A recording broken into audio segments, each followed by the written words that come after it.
A couple of weeks ago, we had a special day in Australia called Anzac Day.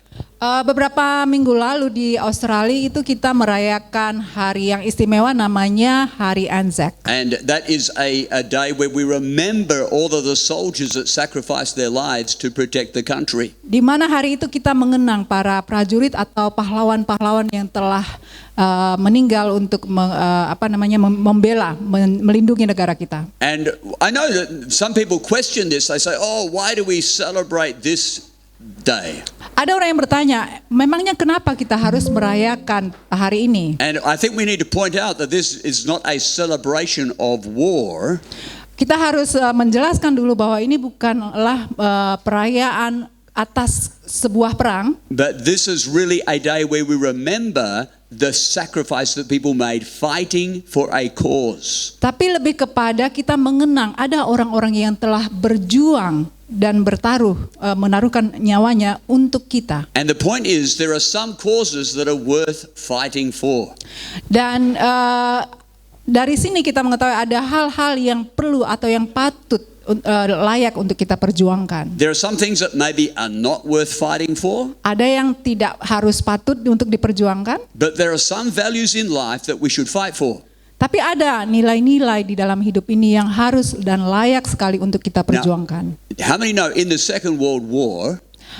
Berapa yang tahu di dalam perang dunia yang kedua? I don't need to ask how many remember the Second World War because most of us were not alive, right? Mungkin nggak perlu saya tanya berapa orang yang masih ingat karena waktu itu kita belum hidup ya. But there was around 100,000 Japanese troops that invaded Indonesia.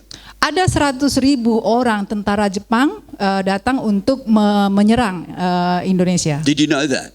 Pernah dengar nggak? A lot of them came into Java, into the other islands. Ada yang tentara ini yang ke Jawa atau ke pulau-pulau lain di Indonesia. I believe all through Indonesia, Timor. Mereka ada semua di seluruh kepulauan Indonesia termasuk di daerah timur. And they came with brutal military oppression. Mereka datang menyelenggarakan operasi militer mereka yang sangat sadis. And that's, who knows, some of your uncles and grandpas were there. Mungkin diantaranya adalah paman atau kakek kita yang menjadi korban daripada kebrutalan mereka. And 100,000 Japanese. Ada sejumlah 100.000 pasukan Jepang. They took prisoners. Mereka juga mengambil tawanan penjara. If you know, some of their methods were very brutal, very violent. Kita tahu bahwa cara atau teknik metode mereka itu waktu menyerang itu sangat sadis. And of course, some military forces came from Australia.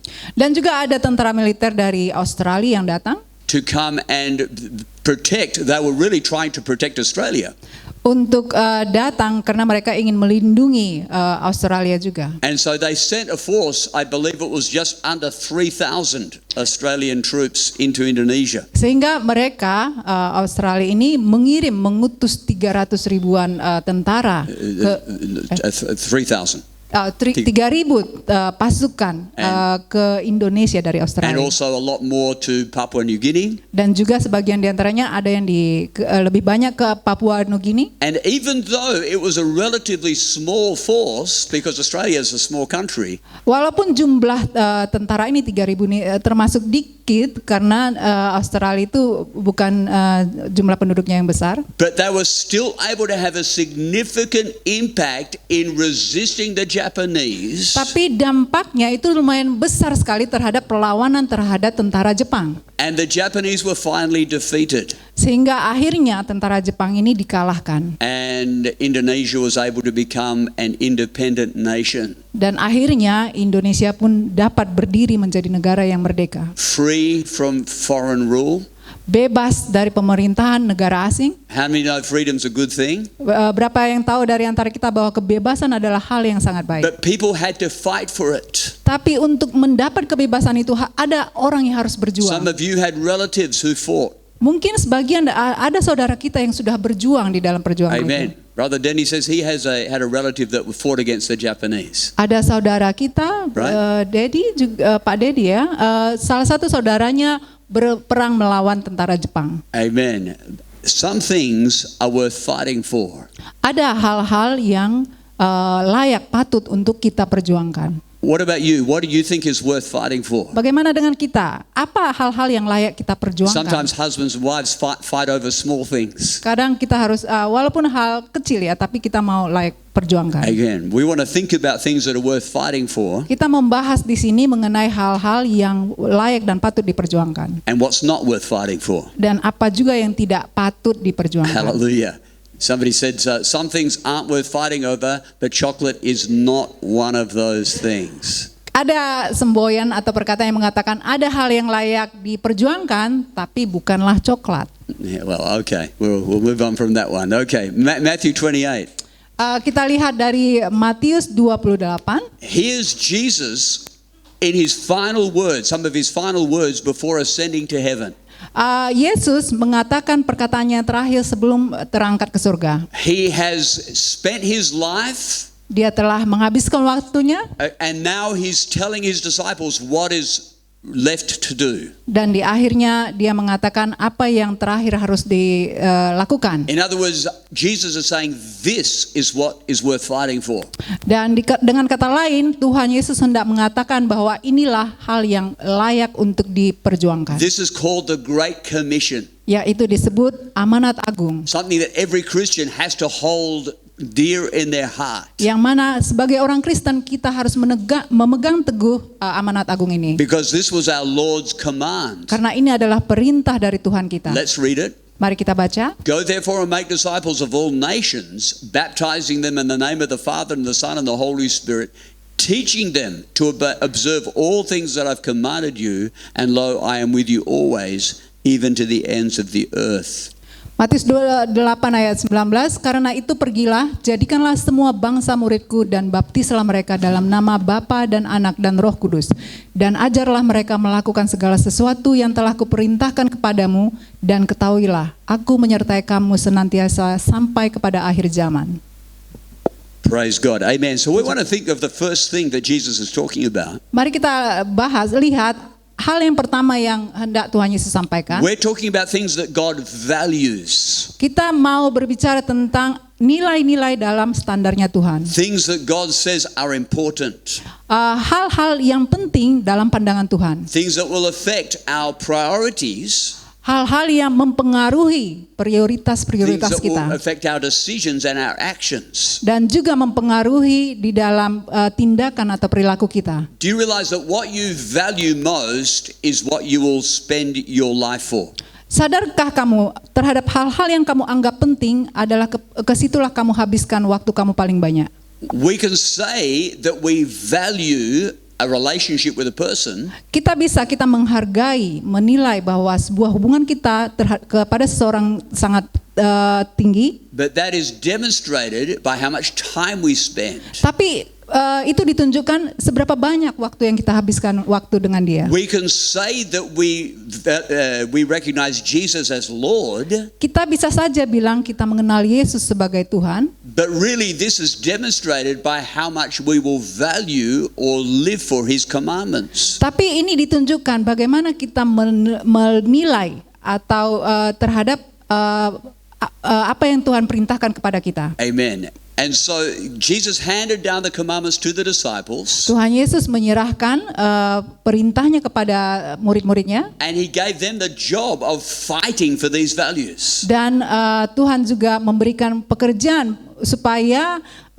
berjuang terhadap mempertahankan nilai-nilai Of ini. course, we're not talking about a physical war. Ini maksudnya bukan gontok-gontokan secara jasmani ya. We're not fighting with guns and swords. Dan kita tidak melawan terhadap senjata atau alat-alat perang lainnya. But the point is there is going to be opposition. Tetapi kita akan menghadapi yang namanya perlawanan. Not everybody will agree. Karena tidak semua orang akan mau setuju dengan apa yang So kita if we're going sampaikan. to lift up the values that Jesus gave us, Sehingga kita mau mengangkat nilai-nilai yang menurut pandangan Tuhan Yesus yang Dia berikan kepada kita. Jesus said, I want you to make disciples of other nations and teach them these things. Tuhan Yesus memerintahkan jadikanlah semua bangsa muridku dan ajarkanlah mereka melakukan hal-hal ini.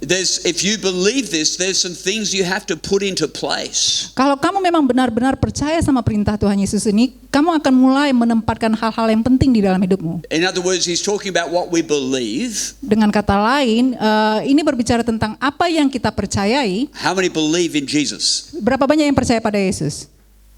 How many believe in the Word of God? Berapa banyak yang percaya pada firman Tuhan? Amen. His commandments. Perintahnya. Okay, then he said, I want you to transfer them to others. Tuhan Yesus bilang, pindahkan atau transferkan ke orang lain juga. And then I will be with you. Dan aku akan menyertai engkau. This is an interesting flow, an interesting connection between these thoughts. Ini adalah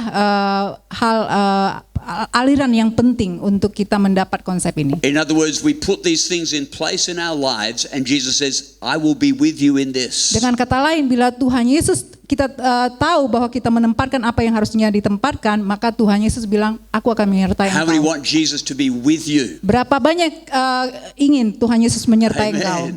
Amen. And he's going to be with us as we put these things into place. Dan Tuhan Yesus akan beserta kita bila kita tahu menempatkan apa yang seharusnya ditempatkan pada tempatnya masing-masing. And so Paul, who was a leader in the early church, Paulus, dia adalah seorang pemimpin di gereja he mula-mula. was responsible for making sure some of these things were put in place. Dia bertanggung jawab terhadap suatu keputusan yang mengawasi apa yang harusnya diutamakan, yaitu diutamakan. And so he writes and says, I'm writing these things to you now so that you'll know how people should conduct themselves in the house of God. This is the church of the living God, which is the pillar and the foundation of the truth. Dan dia mengingatkan jemaatnya melalui perkataannya, jadi jika aku terlambat, sudahlah engkau tahu bagaimana orang harus hidup sebagai keluarga Allah, yakni jemaat dari Allah yang hidup, tiang penopang dan dasar kebenaran. Hallelujah. He's saying the church is the pillar and the ground of the truth. We are responsible for upholding and protecting the truth. Dia mengatakan bahwa gereja ini memegang peranan penting sebagai tiang penopang dan dasar kebenaran, yaitu kitalah yang memegang orang-orang hal yang benar di yang bagian paling atas. And so he specifically instructed the church how we should conduct ourselves. Sehingga dia memerintahkan kepada jemaatnya bagaimana kita harus berperilaku. Things that we should value. Terhadap hal-hal yang paling kita anggap penting. How we should behave. Dan bagaimana kita berperilaku. And as we continue to look on, read on. Kalau kita terus melanjutkan melihat bacaan ini. In verse 13 of chapter 4. Di ayat 13. He says, until I get there, focus on the reading of the scriptures to the church, encouraging the believers and teaching them.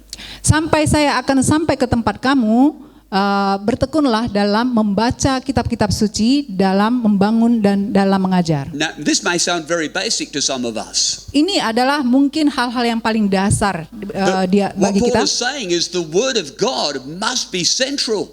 Tetapi yang Paulus hendak pertegas di sini bahwa firman Tuhan adalah menjadi pusat dari segalanya. Read the scriptures. Bacalah Alkitabmu.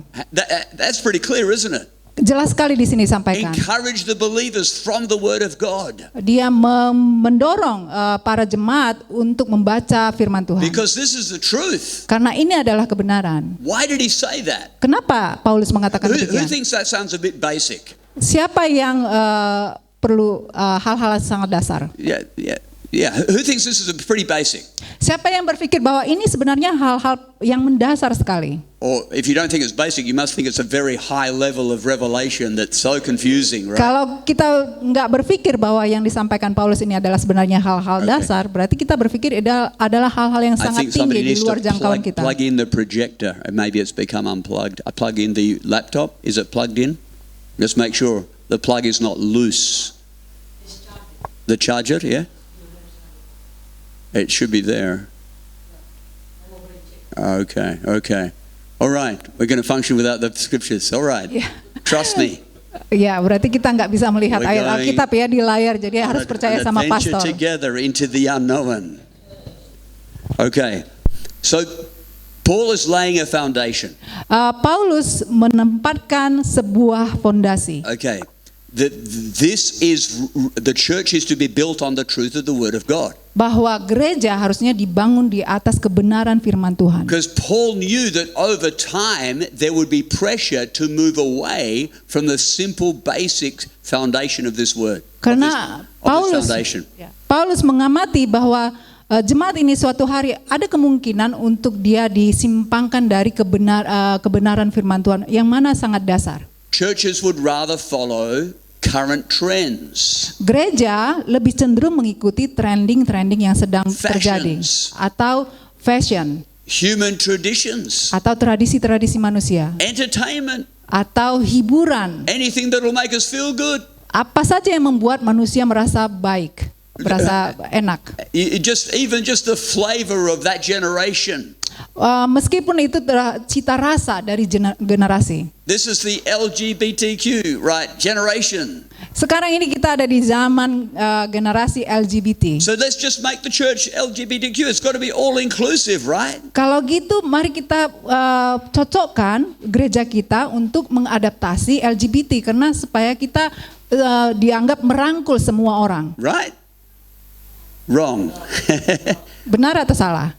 Because Jesus says, my word, heaven and earth will pass away, my word will never pass away. Karena Tuhan Yesus berkata, langit dan bumi akan berlalu, tapi firman-Ku tidak akan pernah berlalu. Amen. It's the solid foundation. Ini adalah fondasi yang sangat kuat dan teguh. But historically, if you understand anything about church history, the church has drifted from the word of God. Tapi bila kita lihat sejarahnya, gereja ini sudah sering sekali berusaha disimpangkan dari firman Tuhan. Do you know once Turkey was a Christian nation?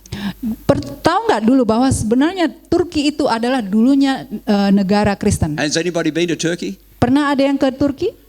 It's not a Christian nation today. Sekarang bukanlah negara Kristen lagi. But right in the first few centuries, it was a Christian nation. Tapi di awal-awalnya dulu, itu adalah sebenarnya negara Kristen. Because the early churches were following Paul's advice. Karena pada saat itu gereja mula-mula mengikuti instruksi atau nasihat dari Rasul Paulus. Paul says this is how we should do things in the house of God. Paulus menginstruksikan dan mengajarkan bagaimana hal-hal apa yang harus kita lakukan di dalam rumah Tuhan. Now this morning we made a point. We have a very international church. Pagi ini dalam ibadah kita ini gerejanya terdiri dari orang-orang dari berbagai negara. Now I know some of you are visiting just to add a little bit of flavor, but praise God. Mungkin the church is international. Ya, mungkin karena beberapa ya pengunjung, jadi kita mendapat sesuatu yang berbeda dari biasanya. Tetapi ketahuilah gereja ini adalah gereja untuk orang Indonesia. So we all come from different cultures. Sehingga di Indonesia sendiri jemaatnya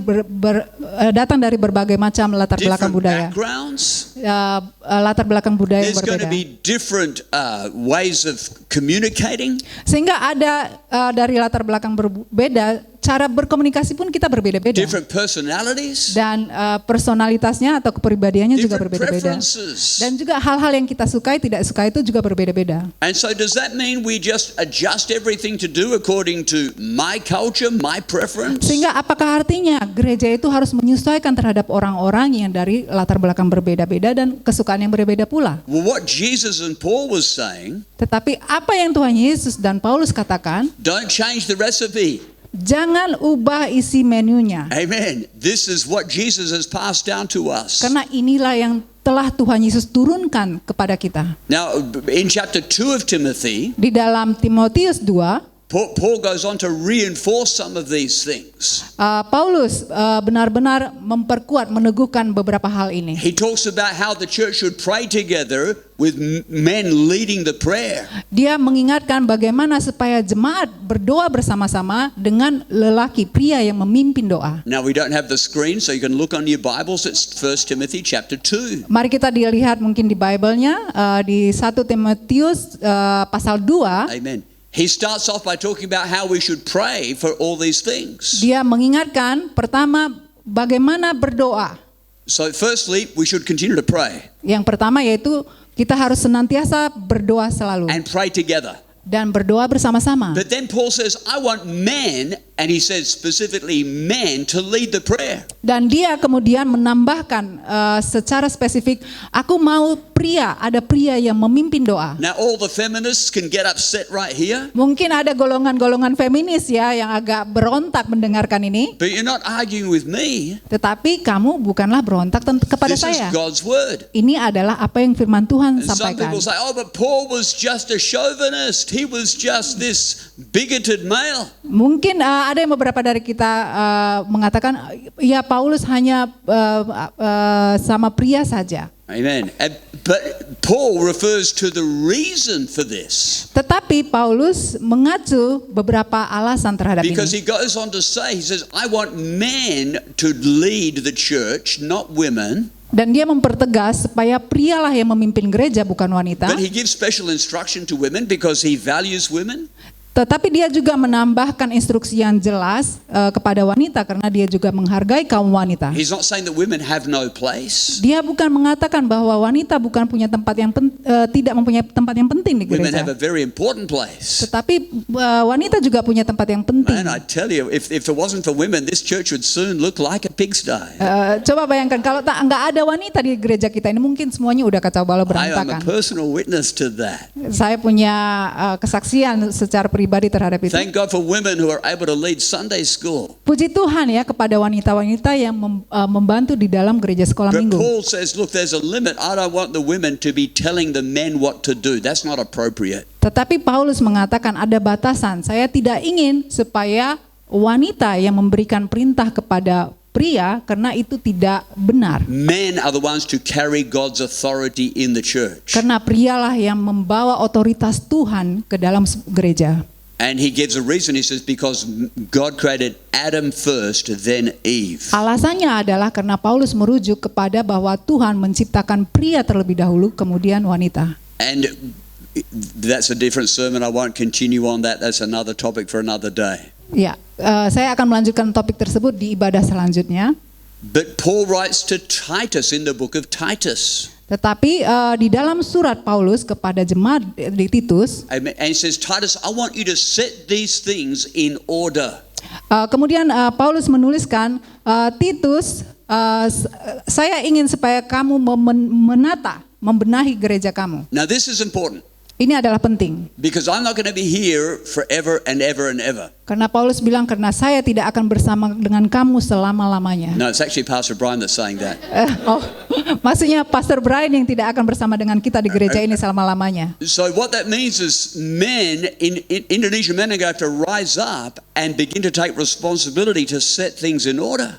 Artinya pria-pria yang orang Indonesia di sini harus bangkit untuk mulai menata aturan. Because God has big plans for Indonesia. Karena Tuhan telah punya rencana buat di Indonesia. So God wants Indonesian men to have a conviction and be able to put these things in order.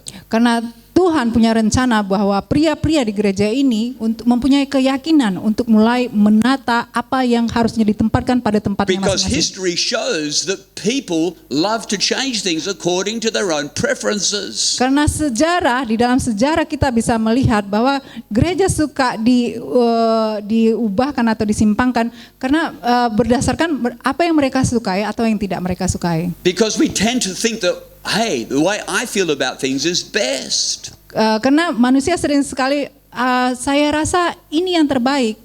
And I like to just pray like this, or Dan kayaknya aku merasa berdoanya seperti ini aja sebaiknya. my wife has a better voice than me, so let her lead in prayer. Istri saya suaranya bagus, berarti istri saya aja sebaiknya yang memimpin doa. I like my wife's voice. She's got a great voice. Saya suka suara istri saya, Bu Angie, karena suaranya bagus. But God says in His Word, I want the men to lift up their voices in prayer and lead the church. Tapi Tuhan berkata bahwa Tuhan menghendaki pria yang memimpin sebuah It's not gereja. up to me. Bukan tergantung kepada pastor Amen. Brian. I'm not given the liberty to change the recipe. Karena saya tidak diberikan kuasa untuk mengubah-ubah resep. Do you know the things we do in church are actually to reinforce God's truth? Yakinkah kamu bahwa apa yang kita lakukan di gereja ini sebenarnya memperteguhkan apa yang disampaikan firman There's a Tuhan? reason. In other words, there's a reason for the different elements we have in church. Ada hal di balik elemen-elemen yang kita terapkan di gereja kita. Sometimes people who are new, they don't understand that reason. Kadang-kadang orang jemaat tidak mengerti kenapa kita memilih melakukannya. And that's why they try to change the recipe. Oleh karena itulah kadang-kadang ada orang berusaha untuk mengubah resepnya. Jesus said, I want you to baptize people. Tuhan Yesus berkata, aku ingin supaya engkau membaptis orang-orang. But some years ago, Tetapi beberapa tahun yang somebody lalu, had a brilliant idea. ada orang mempunyai ide yang sangat luar biasa, And they said, let's change the recipe. yang mengatakan, kalau gitu kita ubah saja resepnya. I don't know what the reason was. Saya tidak tahu alasan di balik itu. Maybe they lived in a cold country. Mungkin itu karena ada Cuaca dingin. cuaca dingin. And so they just said, let's forget about this full immersion baptism. Let's just sprinkle some water on their heads. Kemudian dia bilang, kita lupakan saja tentang baptisan ini, celup air. Kita ganti aja menjadi dengan menaburkan sedikit air di kepalanya saja, sudah cukuplah itu. How many know that that's not what baptism is? Siapa yang tahu bahwa bukan itulah yang disebut dengan baptisan? Or maybe they said, hey, this and these adults are too big to baptize. It's getting awkward. You know, they're sometimes heavier than us. Why don't we just baptize babies? It's so easier. Mungkin ada orang yang, kalau ini orang dewasa, terlalu gemuk atau terlalu besar, susah sekali kita untuk mencelupkan kepalanya. Bagaimana kalau kita membaptis mereka waktu kecil aja, waktu mereka kecil bayi, sehingga kita mudah untuk membaptisnya. What a wonderful idea. Bukankah itu ide atau pemikiran yang luar So biasa? convenient. Terlalu nyaman ya untuk mengikuti kebutuhan We don't have manusia. to open our house anymore for baptisms. Kita nggak usah harus membuka pintu rumah kita lebar-lebar Just untuk baptisan. Bring your babies. Bawa saja anak-anak But bayimu ke that's gereja. not what Jesus Tapi said. tahukah kamu, bukan itu yang Tuhan Yesus sampaikan. Can somebody say amen? Ada yang bilang amin? That's why we're choosing in this church to just do what Jesus said. Oleh karena itulah di gereja ini kita terapkan apa yang Tuhan sampaikan. We think He knows best. Karena kita tahu bahwa Tuhan yang lebih tahu yang So in terbaik. 2 weeks we're having a baptism. Maka di dalam 2 minggu ke depan kita akan melakukan baptisan. What about prayer? Bagaimana dengan kehidupan doa? There's a very important truth Karena ini adalah kebenaran yang sangat penting regarding prayer. Mengenai doa. Who believes that God answers prayer? Siapa yang percaya bahwa Tuhan menjawab doa-doa? We've got some very powerful testimonies coming tonight. Come and hear those testimonies. Nanti malam kita akan ada kesaksian yang luar biasa mengenai doa. Maka dari itu datanglah nanti malam untuk mendengarkan kesaksiannya. There's a very important truth in the New Testament. Ada kebenaran yang sangat penting di dalam Perjanjian Baru. And let's see if I can communicate this to you. Saya berharap semoga bisa berkomunikasi mengenai ini. This truth, this principle Kebenaran ini dan prinsip-prinsip is ini, what Jesus died for. untuk itulah Tuhan Yesus mati. This principle is the personal priesthood of every believer. Prinsip-prinsip ini adalah kebenaran di dalam setiap orang percaya. Imamat? Imamat. Ya, pribadi? Imamat yang secara pribadi di dalam setiap orang yang percaya. The principle is that every believer can have a personal relationship with God. Prinsipnya adalah bahwa setiap kita umat percaya bisa mempunyai hubungan yang pribadi dengan Tuhan. God will listen to your prayer. Tuhan akan mendengarkan doamu. If you are saved, Kalau engkau sudah diselamatkan born again, dan lahir baru, child of God, anak Tuhan, doesn't matter if you're a man or a woman, tidak peduli pria atau wanita, if you're 10, 20 or 100 years old, it doesn't matter. tidak peduli kamu umur 10, 20 tahun ataupun 100 tahun, God will hear your prayer. Tuhan mendengarkan doanya, Because doamu. you have a personal relationship with God. Kenapa? Karena kamu punya hubungan yang pribadi dengan Tuhan. This is called the personal priesthood of the believer. Inilah yang disebutkan dengan imamat yang pribadi atas setiap orang You may percaya. be the youngest person in your family. Engkau mungkin anak yang paling muda di dalam Nobody else listens to you. keluargamu. Nobody else listens to you. Gak ada orang yang mendengarkan kepadamu. But you can pray to God Tapi engkau bisa berdoa kepada and He will Tuhan. answer you. Dan Dia akan mendengarkan engkau. And He will save all the other members of your family. Dan Dia akan sanggup menyelamatkan semua anggota di dalam Because keluargamu. you, the youngest child, prayed to Him. Karena engkau adalah anak yang termuda berdoa kepada Tuhan. How many believe that? Siapa yang percaya akan hal itu? God's able to do that. Tuhan mampu melakukan That's itu. what happened to me. Itu juga yang terjadi pada saya. I was the youngest in my family. Saya anak terkecil di dalam But keluarga. I was the first one to get saved. Tapi saya yang pertama kali diselamatkan. Amen. This is called the personal priesthood. You have a right to come to God because of the blood of Jesus. Inilah yang disebut imamah secara pribadi, orang percaya di hadapan Tuhan. But somebody thought they would change the recipe. Tetapi ada orang yang berpikir mau mengubah resep ini. And they thought, no, that doesn't sound good. I want, probably this person was a priest, and they said, I want people to think I'm the grand poobah. I'm the guy with the power. I don't want all these people thinking they're just as powerful as me. Karena ada beberapa yang punya pemikiran bahwa pusatnya itu adalah dia, bahwa aku adalah orang yang hebat. Saya nggak ingin orang lain berpikir bahwa yang lain hebat. I'm going to wear special clothes. Saya mau pakai baju yang istimewa. I'm going to make myself look like an angel. Supaya kelihatan kayak malaikat. I'm going to turn my collar back around the front. Saya mau balikkan kerahnya. I'm going to wear a special hat. Mau pakai topi yang spesial. So everybody will look at me and go, oh. Supaya setiap orang melihat saya seolah mau menyembah saya. And they'll get me to pray for them. Sehingga orang-orang akan datang kepada saya minta saya berdoa buat mereka. Hey, maybe I can even ask a little bit of money for this. Sehingga kalau mereka minta berdoa kepada saya akan minta uang kepada mereka. Or maybe I'll buy a bigger hat. Atau saya pakai topi yang lebih besar aja deh. Sounds like a good idea, doesn't it? Bukankah itu ide yang bagus? So they changed the recipe. Sehingga orang-orang seperti inilah yang mengubah resepnya. Don't you pray. I'm the one that will pray. Kalian nggak perlu berdoa, saya aja yang berdoa. Don't read your Bibles. I'm the one that will tell you what the Bible says. Jangan baca Alkitabmu, karena aku yang tahu apa yang Tuhan sampaikan di dalam Alkitab. How many know that's changing the recipe? That's not what Jesus taught us. Itulah yang namanya orang yang mengubah resep. Bukan itu yang Tuhan ajarkan kepada kita. How many follow this understanding, right? Siapa yang bisa paham This is mengenai simple ini? language. Ini adalah bahasanya sederhana sekali. That's why the Bible says when they came together, they all prayed with one accord. Oleh karena itu di dalam Alkitab dikatakan waktu jemaat mula-mula berkumpul bersama-sama berdoa, mereka berdoa di dalam satu nada. That's why when Pak Rich said, I want you to join with me in prayer this morning. Waktu itulah tadi pagi ada Pak Richard mengundang supaya jemaat berdoa bersama-sama. Let's lift our hands together and pray. Yaitu mengangkat tangan untuk berdoa. What is he saying? Apa yang dikatakan oleh Pak Rich? He's reinforcing what the Bible teaches us. Artinya Pak Richard sedang memperteguhkan apa yang disampaikan Tuhan kepada kita. That you all have a right to come to God and pray. Sehingga setiap pribadi kita mempunyai hak untuk mempunyai hubungan yang pribadi dengan Tuhan. Prayer is not the unique privilege of the pastor. Doa itu bukanlah sebuah hak istimewa yang hanya dimiliki oleh pastor. That is the twisting of somebody's mind. Itu dibalikkan atau dipelintirkan di dalam pemikiran seseorang. That was trying to rob us of that understanding. Dan itulah artinya kita jemaat berusaha untuk diculik atau dirampok dari kebenaran. Jesus said, listen, when you come together, 2 or 3, come and agree in prayer, it's powerful.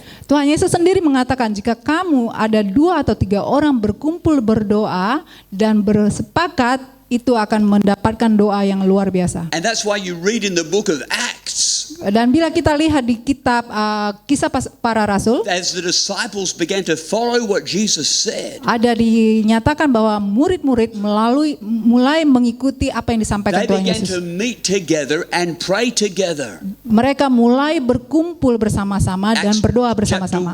1, Di Kisah Rasul 1 Acts chapter 2, dan juga Kisah Acts Rasul 2 chapter 4. dan juga 4. They were always praying together Mereka semuanya berdoa bersama-sama. because that's what Jesus taught them. Karena itulah yang disampaikan Tuhan Yesus. Amen. And we know that before Jesus rose again, Kita tahu bahwa sebelum Yesus dibangkitkan kembali, their preference was not prayer, it was sleep.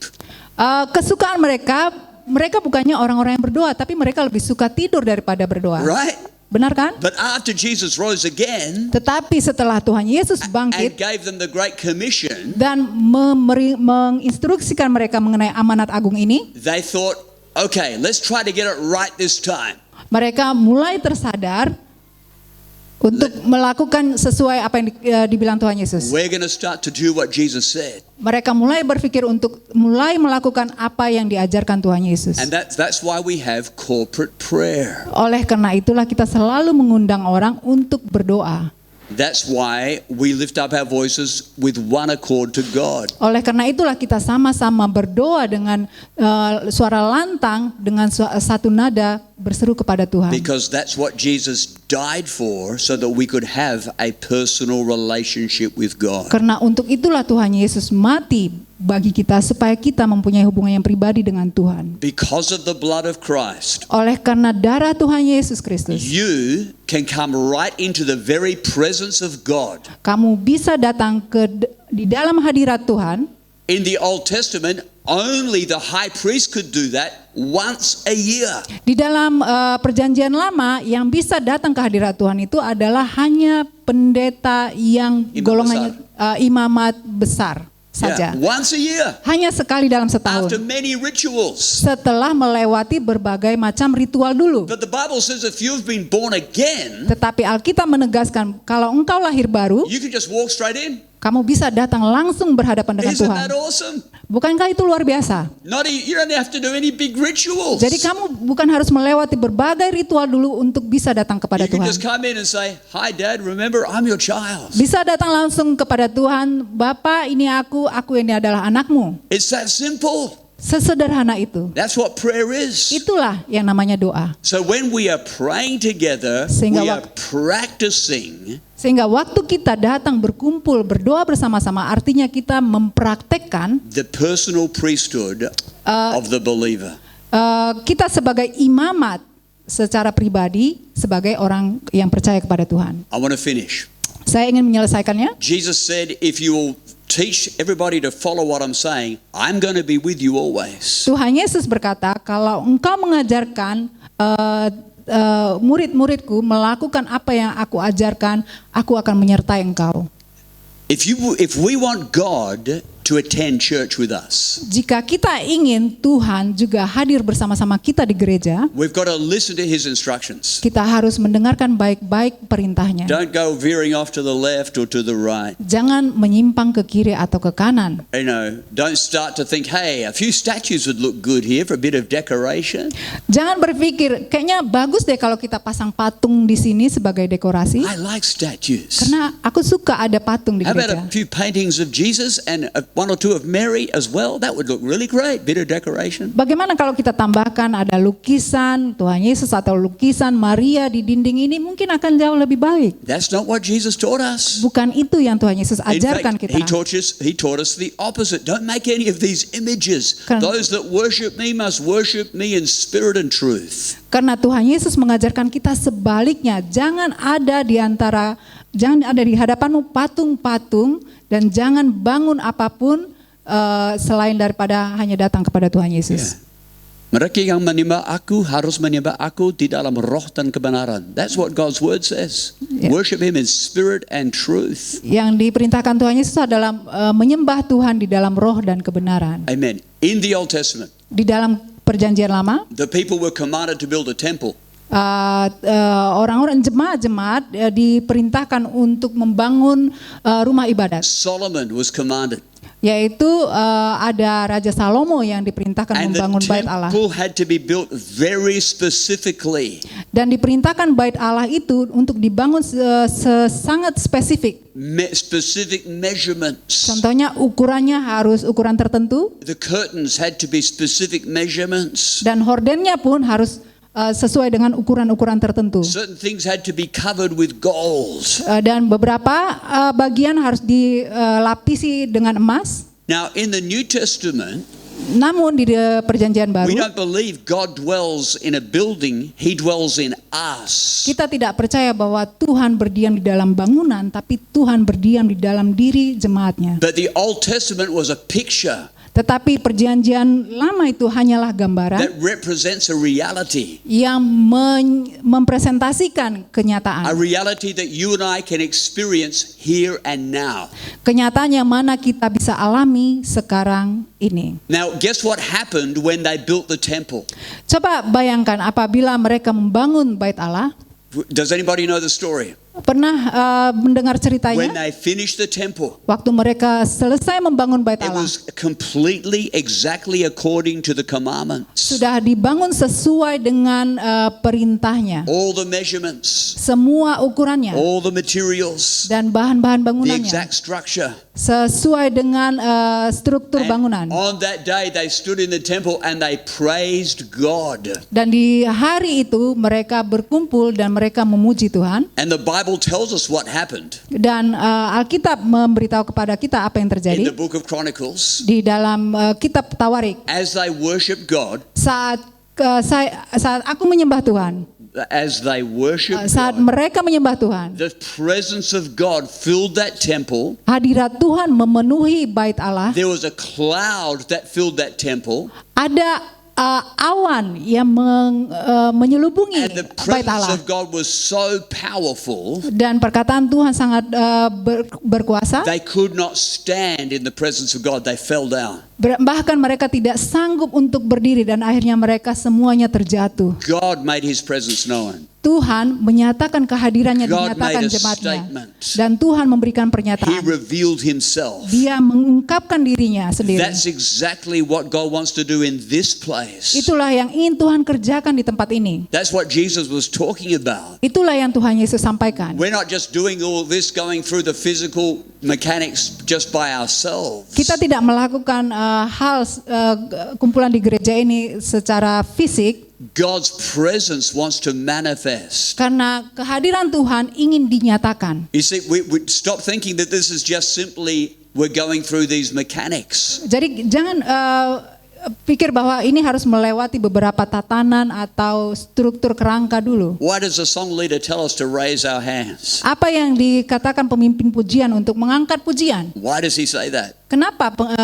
Maybe dia mengatakan some of you itu? are annoyed. You think, I don't want to raise my hands. I'm not going to raise my hands. Mungkin di beberapa daripada kita terganggu. Enggak, saya enggak mau mengangkat tangan saya. Who are you to tell me to raise my hand? Emangnya siapa dirimu I'm mengatakan gonna sit on my menyuruh hands. saya mengangkat tangan saya? Saya hanya mau duduk saja. Well, the Bible says, Tetapi Alkitab mengatakan, lift your hands angkatlah tanganmu and clap your hands, all you people. dan tepuklah tanganmu dan semua jemaatnya. Shout unto God with a voice of triumph. Berserulah kepada Tuhan dengan suara kemenangan. That's why we do that. Makanya itulah kita lakukan seperti tadi Amen. That's what ibadahnya. God himself has said. Dan itu sendiri yang Tuhan sampaikan kepada kita. And when we put his word into practice, Waktu kita mempraktekkan firman Tuhan di dalam kehidupan the kita, Bible says God's presence filled that place.